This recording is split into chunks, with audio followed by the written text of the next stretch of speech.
Hello, my lovely students out there. This is ARK representing NRK9. Dear all my lovely students, your performance is really good. हाँ, कुछ students का थोड़ा बहुत exam अच्छा नहीं हुआ था, but not to worry about it, practice करते रहेगा.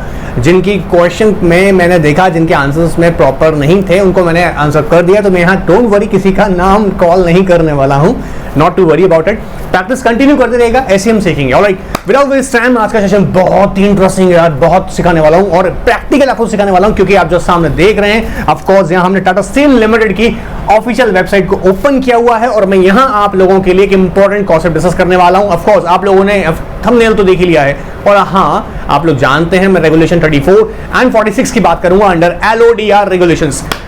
एक इंपॉर्टेंट बात बता दूं, इसको सीखने का मजा जब ही है जब इसको प्रैक्टिकली समझा जाए, क्योंकि याद देखिएगा बुकेज तो सिखाई दूंगा. क्या होता है ना, देखिए समझिएगा. 34 बात कर रहा है एनुअल रिपोर्ट के अंदर डिस्क्लोजर्स की, ऑलराइट, एंड 46 बात कर रहा है वेबसाइट पे डिस्क्लोजर्स की.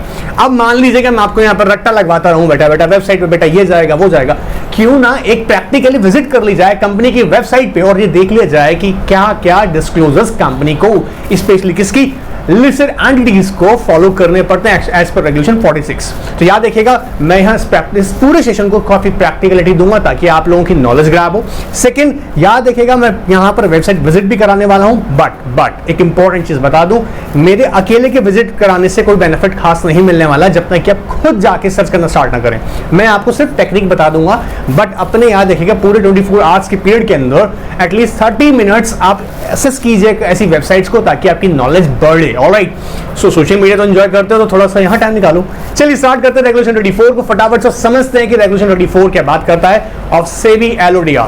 रेगुलेशन 24 बहुत सिंपल सी बात, सुनना मेरी बात को ध्यान से सुनना, जितना ध्यान से सुनेंगे उतना जल्दी याद रहेगा. ऑलराइट, 34 बात करता है एनुअल रिपोर्ट के अंदर डिस्क्लोजर्स. अब देखिए क्या होता है, लिसन एंटिटी फॉर एग्जांपल हमारे सामने टाटा स्टील लिमिटेड, ठीक है, इस टाटा स्टील लिमिटेड ने क्या करना होगा एज पर रेगुलेशन 34, अपनी कंपनी के जो एनुअल रिपोर्ट है उसे स्टॉक एक्सचेंज को देनी पड़ेगी और अपनी कंपनी की इसी वेबसाइट पे, जी हाँ इसी वेबसाइट पे कंपनी की उसे अपलोड करनी पड़ेगी. क्या कॉपी कब करनी है, याद देखिएगा आपको क्या करना होता है, कॉपी ऑफ एनुअल रिपोर्ट, साथ में notice of annual general meeting, copy of annual report and notice of annual general meeting, ये आपको स्टॉक एक्सचेंज को कंपनी की वेबसाइट पे अपलोड कर देने before it dispatch to the share holders.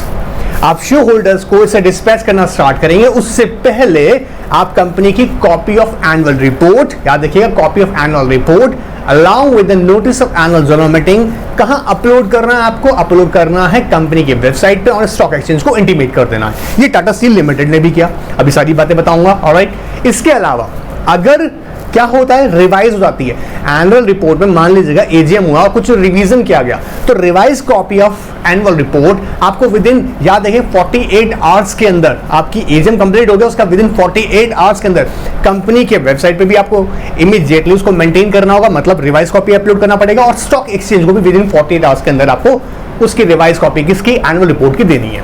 Clear एकदम. तो सर पहला स्टेप के लिए हमने copy of annual report along with the notice of AGM किधर दे देने का, स्टॉक एक्सचेंज को एंड कंपनी का वेबसाइट पे अपलोड करना, जो कि वेबसाइट हम लोग पीछे देख रहे हैं हमारे, ठीक है, टाटा स्टील्स की. इसके अलावा अब सुनेगा क्वेश्चन राइज होता है कि सर एनुअल रिपोर्ट में क्या क्या बातें कवर होनी चाहिए, मतलब एनुअल रिपोर्ट अगर आपके हाथ में आ रहा है तो आपके माइंड में पिक्चर क्लियर होना चाहिए कि कौन कौन से वहां डॉक्यूमेंट्स, ऐसी इंफॉर्मेशन आपको इमीडिएटली मिल जाएंगी. बहुत सिंपल सी बात है, आप सोचिएगा एनुअल रिपोर्ट की बात कर रहे हैं तो balance sheets, of course company की बैलेंस शीट, कंपनी के P&L and auditor qualification statement. वापस बोलेगा, कंपनी की balance sheet, P&L and auditor qualification statement on impact of auditor qualification, मतलब ऑडिटर ने भी फाइंडिंग्स करी हैं तो जो भी उसके मार्क्स रहे, रिमार्क्स रहे या जो भी क्वालिफिकेशन डिस्क्वालिफिकेशन है उसकी ओपिनियन है, वो एक स्टेटमेंट भी आपको साथ में देना होगा. ठीक है, आगे और भी टॉपिक्स आएंगे उसमें बहुत डिटेल में जाऊंगा. ऑफकोर्स मॉड्यूल 2 स्टार्ट होने वाला है, याद रखिएगा फर्स्ट वीक ऑफ जुलाई, तो वहां बहुत डिटेल में डिस्कस करूंगा. ऑलराइट, इसके अलावा अगर मैं बात करूं हम लोग क्या देंगे, हम देंगे यहां पर कैश फ्लो स्टेटमेंट. जब कैश फ्लो स्टेटमेंट जा रहा है तो याद रखिएगा हम क्या करेंगे, उसे इनडायरेक्ट मेथड पे देंगे, या तो अकाउंटिंग स्टैंडर्ड 3 अप्लाई करेंगे या इंडियन अकाउंटिंग स्टैंडर्ड 7. ऑलराइट, तो उसके अकॉर्डिंग हम लोग कैश फ्लो स्टेटमेंट रेडी करेंगे. याद रखिएगा ऑनलाइन इनडायरेक्ट मेथड. इसके अलावा हम बात करेंगे कंसोलिडेटेड ऑडिटेड फाइनेंशियल स्टेटमेंट्स। कौन ऑडिट करेगा? स्टैट्यूटरी ऑडिटर करेगा सर, तो उसके अभी डिटेल दीजिएगा। ऑलराइट, डायरेक्टर रिपोर्ट जो कि आपके एनुअल रिपोर्ट का ही पार्ट है, एंड डायरेक्टर रिपोर्ट जाएगा। Management discussion analysis report, management discussion analysis report, याद देखिएगा मैनेजमेंट डिस्कशन एनालिसिस रिपोर्ट अगर वो बोर्ड रिपोर्ट के साथ ही आप अगर दे रहे हैं तो अलग से बनाने का जरूरत नहीं है, ठीक है। बट अगर बोर्ड रिपोर्ट का पार्ट नहीं है वो, तो यहां देखिएगा उसको आप अलग से उसका भी मेंटेन करेंगे, मतलब इस पे भी रिपोर्ट बनाएंगे किसके ऊपर? Management analysis and discussion report, ठीक है। Management discussion and analysis report, वापस management discussion and analysis report. इन कंटेंट्स के बारे में ना डिटेल में मैं अलग से और भी आगे आने वाले टॉपिक्स में बताऊंगा, क्योंकि हो सकता है आपको नहीं पता हो डिटेल में कि मैनेजमेंट डिस्कशन एनालिसिस रिपोर्ट होती क्या है, बट इसके ऊपर डिटेल से डिस्कस करेंगे। एंड इसके अलावा क्योंकि यहाँ मैं वीडियो में क्या कर रहा हूँ, कंटेंट्स बता रहा हूँ आपको जो एनुअल रिपोर्ट में कवर करने होंगे। इसके अलावा देखिए ये कहता है कि जो टॉप 1000 लिस्टेड एंटिटीज हैं अकॉर्डिंग टू मार्केट कैपिटलाइजेशन, और मार्केट कैपिटलाइजेशन कैसे देखेंगे? मार्केट कैपिटलाइजेशन देखेंगे हम लोग 31 मार्च, ऑलराइट, 31 मार्च एवरी ईयर 31 मार्च को हम देखेंगे उसका टॉप 1000। अगर वो मार्केट कैपिटलाइजेशन के अकॉर्डिंग टॉप 1000 लिस्टेड एंटिटीज की कैटेगरी में आती है तो एक और बिजनेस रिस्पॉन्सिबिलिटी रिपोर्ट है, of course business responsibility report, जिसमें इनिशिएटिव्स आपकी कंपनी ने या तो सोशल पर्सपेक्टिव से लिए हैं या एनवायरमेंटल पर्सपेक्टिव से लिए हैं या गवर्नेंस पर्सपेक्टिव से जो भी इनिशिएटिव्स लिए हैं वो उसको डिस्क्लोज करने पड़ेंगे, तो उसे बोलते हैं बिजनेस रिस्पॉन्सिबिलिटी रिपोर्ट। सोशल या एनवायरमेंटल पर्सपेक्टिव से मैंने पहले भी कई बार बताया है कि क्या कंपनी ने क्या इनिशिएटिव्स, एनवायरमेंटल इनिशिएटिव्स क्या हैं, जैसे फॉर एग्जांपल एनर्जी सेविंग्स के लिए कंपनी ने क्या इनिशिएटिव्स लिए हैं। सोशली अगर देखा जाए तो कंपनी किस तरह के बैकवर्ड या सोसाइटी में इंप्रूवमेंट्स के लिए किस तरह के इनिशिएटिव्स ले रही है, ठीक है। इसके ऊपर और भी डिस्कस करूंगा। लाइक आजकल जैसे है ना, आपको पता है कि जितना हो सके सस्टेनेबिलिटी होनी चाहिए एनवायरमेंट में, आप ऐसा चीज ऐसे अल्टरनेटिव्स यूज कीजिएगा ताकि नेचर की कॉस्ट पे वो कम से कम हो, ऑलराइट। इसके अलावा अगर मैं बात करूं तो याद देखिएगा हमने ये कहा कि जो बिजनेस रिस्पॉन्सिबिलिटी स्टेटमेंट है वो बिजनेस रिस्पॉन्सिबिलिटी स्टेटमेंट स्पेसिफिकली उन कंपनीज के लिए है जो टॉप 1000 लिस्टेड एंटिटीज हैं। बट अगर जो एंटिटीज टॉप 1000 लिस्टेड एंटिटीज में नहीं आती हैं या एसएमई एक्सचेंज पे लिस्टेड है, वो वॉलंटरी बेसिस पे भी क्या कर सकती हैं, याद रखिएगा ये business responsibility statement report prepare कर सकती हैं स्टॉक एक्सचेंज को और अपना वेबसाइट पे भी अपलोड कर सकती हैं, क्लियर है। अच्छा, इसके अलावा कंपनीज एक्ट ने अगर कोई डिस्क्लोजर बताएं तो वो भी हमें फॉलो करने पड़ेंगे, और schedule 5 G of course schedule 5 को हमें फॉलो करना पड़ेगा। अच्छा, ये जो मैं आपको बता रहा हूं ना, याद रखिएगा ये एनुअल रिपोर्ट में कंटेंट्स जो कि 34 ने बोला है कि लिस्टेड एंटिटीज को फॉलो करने ही पड़ेंगे, इज इट क्लियर। इसके अलावा अगर मैं कहूं यहां पर 46 में, जैसे अभी मैंने आपको बोला consolidated financial statements, consolidated financial statements, alright. तो जब कंसोलिडेटेड फाइनेंशियल स्टेटमेंट्स की हम बात कर रहे हैं तो यहां पे पॉसिबिलिटी है उसकी सब्सिडीज भी होंगी, तो उसके बारे में डिटेल हम लोग ऑफ कोर्स कंपनी की वेबसाइट पर देंगे। उसके लिए हमें डिटेल में समझना है क्या, रेगुलेशन 46। सर आप तो स्पीड से इतना बोल रहे हो सर, पकड़ में नहीं आते हो।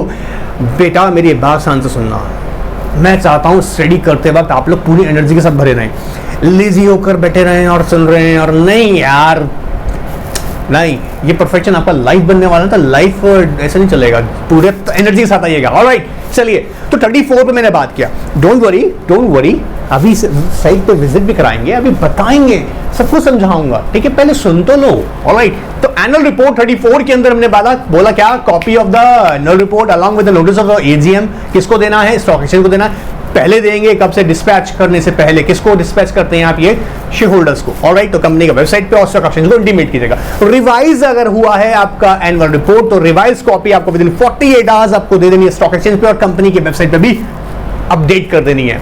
क्या क्या कंटेंट्स आते हैं ध्यान से देखिए हम लोग एनुअल रिपोर्ट में, बैलेंस शीट्स, पीएनएल, ऑलराइट, या ऑडिटर क्वालिफिकेशन स्टेटमेंट, इसके अलावा cash flow statement, consolidated financial statements, of course audited consolidated financial statements, alright. इसके अलावा हमने बात किया कैश फ्लो स्टेटमेंट्स, याद रखिएगा मैंने बोला था इंडायरेक्ट मेथड के बेसिस पे अकाउंटिंग स्टैंडर्ड 3 और इंडियन अकाउंटिंग स्टैंडर्ड 7 के अकॉर्डिंग प्रिपेयर किए जाएंगे। सर डायरेक्टर रिपोर्ट जाएगा, director report, management discussion and analysis report, one more time बोलिए साथ में, management discussion and analysis report, वापस management discussion and analysis report, business responsibility report, business responsibility report किसके लिए mandatory है, टॉप 1000 लिस्टेड एंटिटीज के लिए। इसके अलावा एसएमईज या अदर जो टॉप 1000 लिस्टेड एंटिटीज हैं वो वॉलंटरी बेसिस पे कर सकती हैं, इज इट क्लियर। और मैंने जैसा बोला कि डिस्क्लोजर्स पर कंपनीज एक्ट शेड्यूल 5 के अकॉर्डिंग डिस्क्लोजर की जो मैंडेटरी रिक्वायरमेंट्स होंगी वो भी कंपनी को, इस पर रेगुलेशन 34 स्टॉक एक्सचेंज को, और उसके अलावा याद रखिए कहां पर, कंपनी का वेबसाइट पे अपलोड करना पड़ेगा। चलिए अब देखिए मैं आपको यहाँ छोटी सी बात समझाता हूँ। जबकि हम रेगुलेशन 46 पढ़ते हैं, रेगुलेशन 46 जो बोलता है डिस्क्लोजर वेबसाइट, बहुत सिंपल सा है ना। कुछ लोग मेरे को क्वेरी लग के पूछ रहा था कि सर ये कंटेंट से इतने सारे होते याद कैसे होते हैं। मैं आपको रियलिटी बता रहा हूँ, अगर आपने अपनी हैबिट डाल ली ना, थोड़ा सा अपना आप लोग डाइवर्ट करके, आप सोशल मीडिया से थोड़ा डाइवर्ट करके अगर आप थोड़ा सा क्या करें, इन कॉर्पोरेट अपडेट से तरफ जाएंगे ना, आपको खुद को लगेगा कि आप कुछ कर रहे हैं। Alright, what I am trying to tell you, आप कंपनी की वेबसाइट पे जाएं, विजिट करें, सर्च करें, उनके अपडेट्स देखें। अब जैसे यहाँ पे हम बात करें टाटा स्टील की, इसने अपने फाइनेंशियल क्वार्टर रिजल्ट्स डिस्क्लोज किए हुए हैं, सारी डिटेल्स मिल जाएंगी। अब जो कंपनी की वेबसाइट पे हम बात करते हैं ना, तो सबसे पहले इंपॉर्टेंट रेगुलेशन 46 कहता है, ध्यान से देखिएगा, रेगुलेशन 46 कहता है कि क्या करना है, फंक्शनल होनी चाहिए आपकी वेबसाइट। फंक्शनल मतलब एसईओ की एक्टिव हो, ठीक है, फंक्शनल वेबसाइट हो जो बेसिक इंफॉर्मेशंस आपकी लिस्टेड एंटिटी के बारे में कवर करती है, जैसे टाटा स्टील लिमिटेड है, ठीक है। अब जब मैं टाटा स्टील लिमिटेड की बात कर रहा हूं तो देखिए एक इंटरेस्टिंग फैक्ट है, जैसे मैं यहाँ पर आपको अब ये इसके बिजनेस के बारे में अगर बोलूं, खैर अब आपको पता है कि अच्छे से क्या है, ये प्रोड्यूसर है ऑफ स्टील वर्ल्ड वाइड, बहुत अच्छे नेम के साथ, नेम फेम है इस कंपनी का, हर बच्चा जानता है आजकल तो, ठीक है।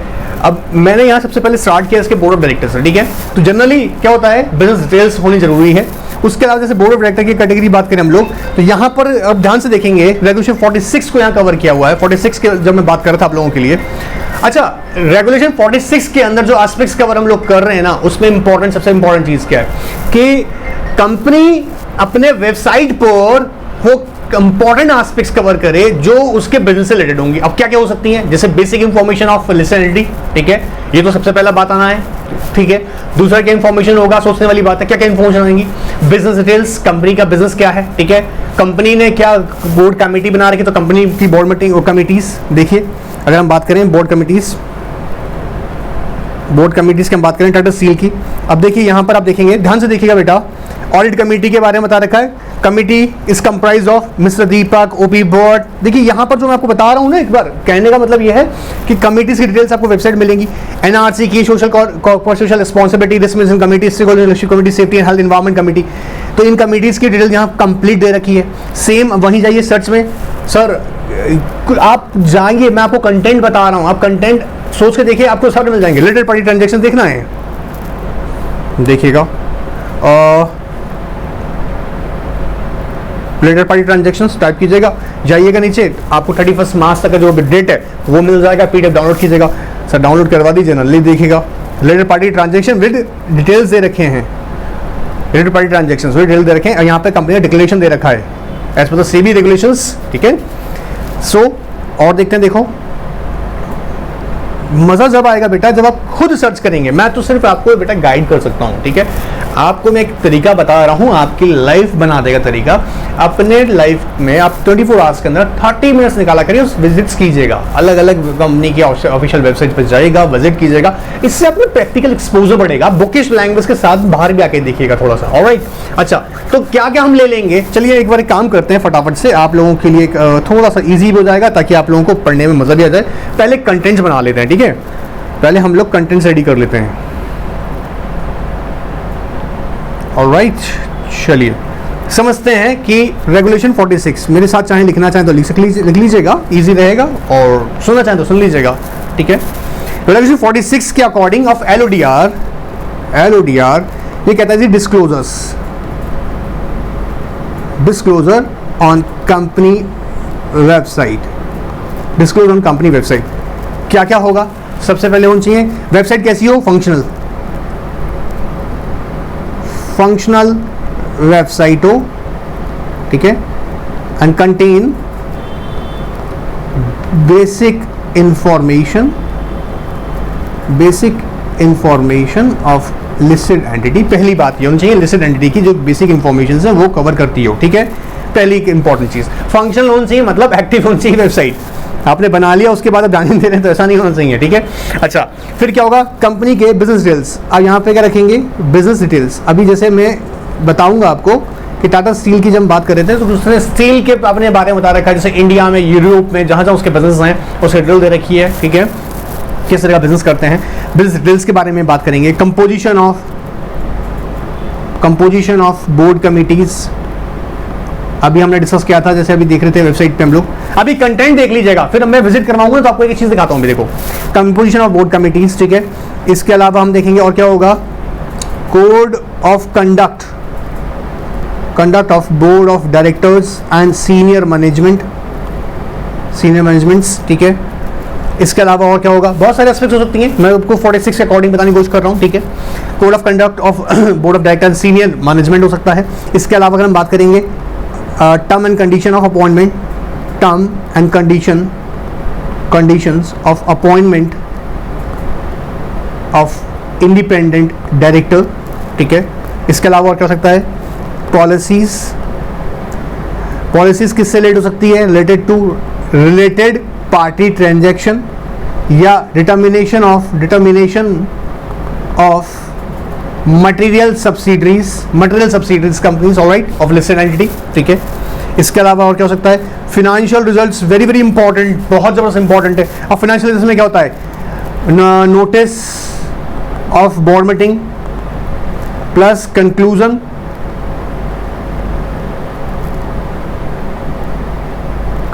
ऑफ बोर्ड मीटिंग, दोनों कौन से हैं, जहां पर फाइनेंशियल रिजल्ट्स डिस्कस हुए कंपनी के, ऑलराइट।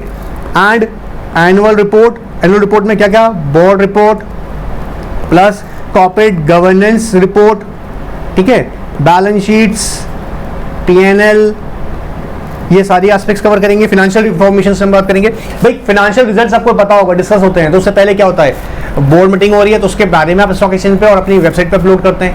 कंक्लूजन क्या रहा, उसके बाद अगेन आप इंटीमेट करते हैं। याद होगा मैंने डिस्कस किया हुआ है, prior intimation to stock exchange as per regulation, याद करो ना, 29, ऑलराइट। चलिए उसके बाद में और डिस्कस किए थे, याद रखिएगा, disclosure of event and information क्या विदिन 24 आवर्स के अंदर देना पड़ता है। क्वेश्चन पूछे हैं आपसे, याद होगा गवर्नेंस में, मिस्टेक की है एक आध स्टूडेंट ने, बच्चों यार मत करो ऐसे मिस्टेक से बच्चों, ऑलराइट। इसके अलावा और क्या हमको मेंटेन करना पड़ेगा, अगर देखो, अच्छा क्रेडिट रेटिंग लिया हुआ है आपने, हाँ सर, तो अपडेटेड क्रेडिट रेटिंग अपडेट कीजिएगा टाइमली, ऐसा नहीं एक बार कर दिया बस उसके बाद जरूरत नहीं पड़ेगा। आपको एक और याद रखिएगा, सेपरेट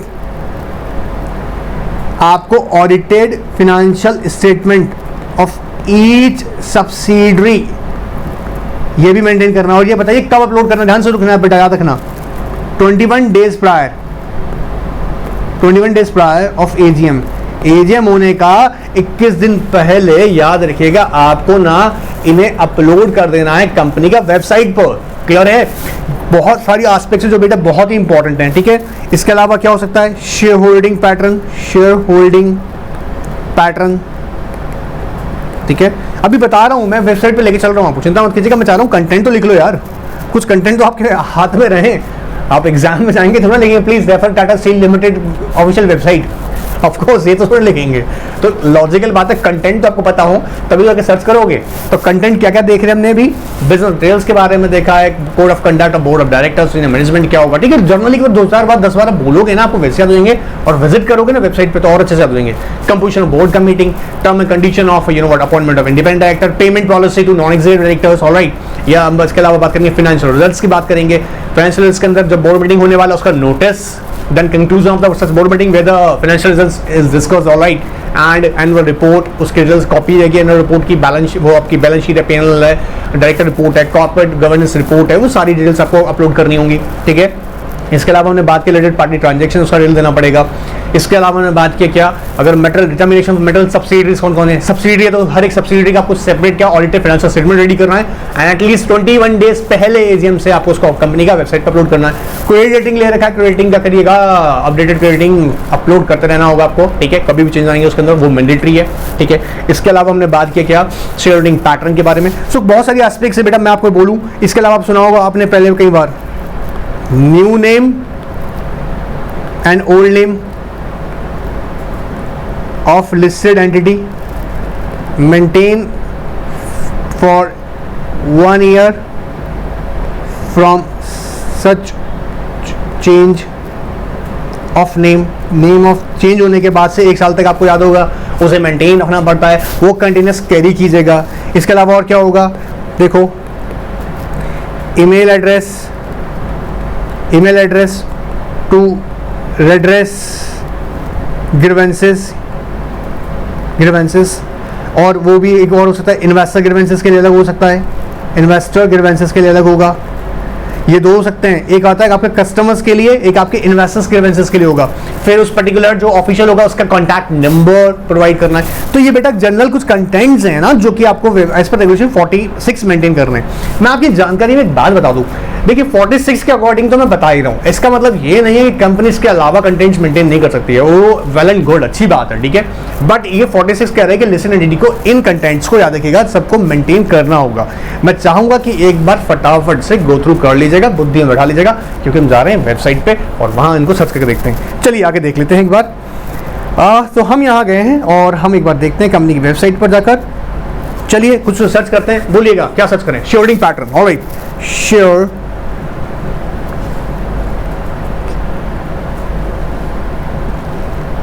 शेयर होल्डिंग पैटर्न।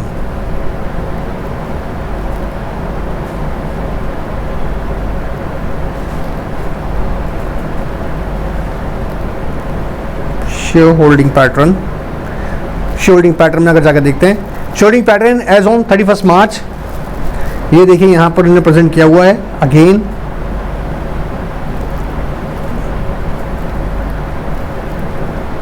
ठीक है, ऑलराइट।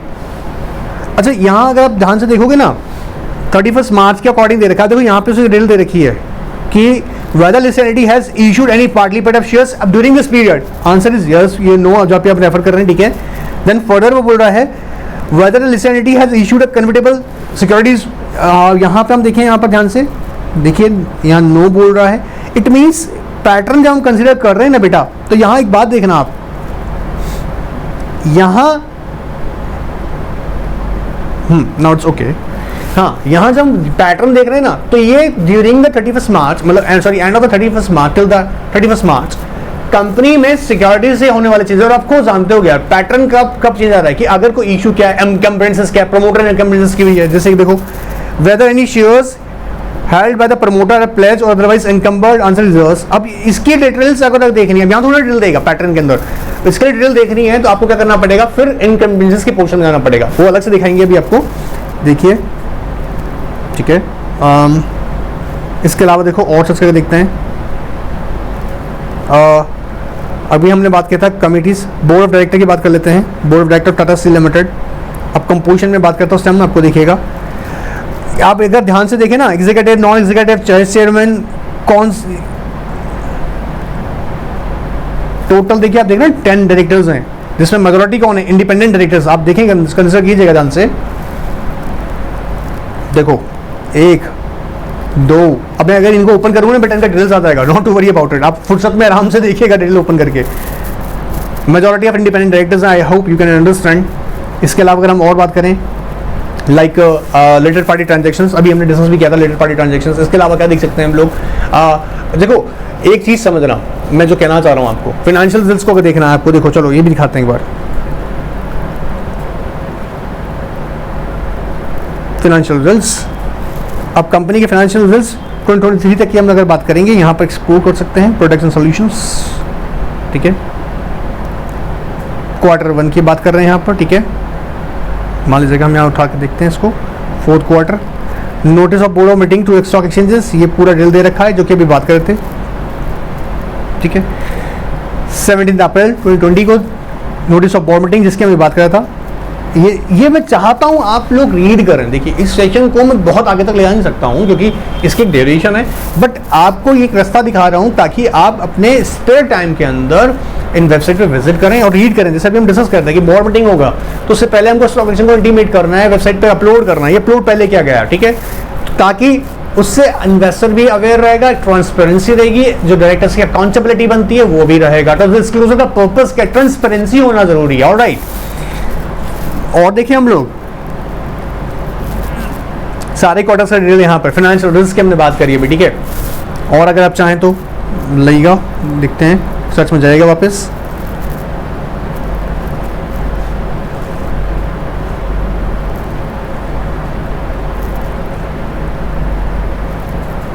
इन्वेस्टर कंप्लेंट्स रिपोर्ट्स, यहाँ पर हम देख सकते हैं। अब देखिएगा यहाँ पर हमने जनरली, आपको याद होगा हमने कई बार डिस्कस किया है, number of complaints pending at the beginning of the quarter 3, number of complaints received during the quarter it is 6, number of complaints resolved during the quarter 8, and number of complaints pending at the end of the quarter 1st। ये आपको याद होगा, हमने पहले भी discuss किया, ये maintain करना पड़ता है और स्टॉक एक्सचेंज को इंटीमेट करना पड़ता है। मेरे बच्चों को अच्छे से याद होगा, हमने पढ़ा भी है, ठीक है। So I just want to say that कि आप एक बार विजिट जरूर करें www.tatasteel.com। मैं यहाँ किसी का कंपनी का प्रमोशन नहीं कर रहा हूँ, ऑलरेडी बहुत बड़ी कंपनी है तो उसको प्रमोशन का मुझे लगता है इतना बड़ा जरूरत होगा, लेकिन आप विजिट कीजिएगा, प्रैक्टिकलिटी आपको समझ में आएगी किस तरीके से ये वर्क कर रही है और आपको थोड़ा सा एक्सपोजर मिलेगा। तो that's why I am saying कि आपको क्या करना है, ये जो कंटेंट्स हमने लिखे हैं हमारी लैंग्वेज में, इनको जरूर नोट कीजिएगा। समझ में आया तो बहुत अच्छी बात है, नहीं आया तो बुक से एक बार रीड कीजिएगा, वीडियो को वापस पीछे देखिएगा ताकि एक बार मेरे साथ बोल के आपको याद हो जाए कंटेंट्स। एग्जाम में अगर देखिए याद है 5 मार्क्स के लिए क्वेश्चन डेवलप होता है तो इजीली आपको मार्क्स मिलेगा इसमें। आप इस ऐसी लैंग्वेज में ना लिखें, ठीक है, आपको मिलेगा marks, I am 100% sure, but आप उसको रिकॉल जरूर करते रहें ताकि क्लैरिटी बहुत चीज़ें बनती रहे। और वेबसाइट पे एक बार जरूर विजिट कीजिएगा, जरूरी नहीं है इस पर कीजिएगा और कंपनी की वेबसाइट पे कीजिएगा, प्रोवाइडेड वो लिस्टेड एंटिटी हो तब मजा आ जाएगा। ऑलराइट, तब तक के लिए एंजॉय कीजिएगा और CFL का टेस्ट रेडी हो जाएगा कल। Alright, thank you.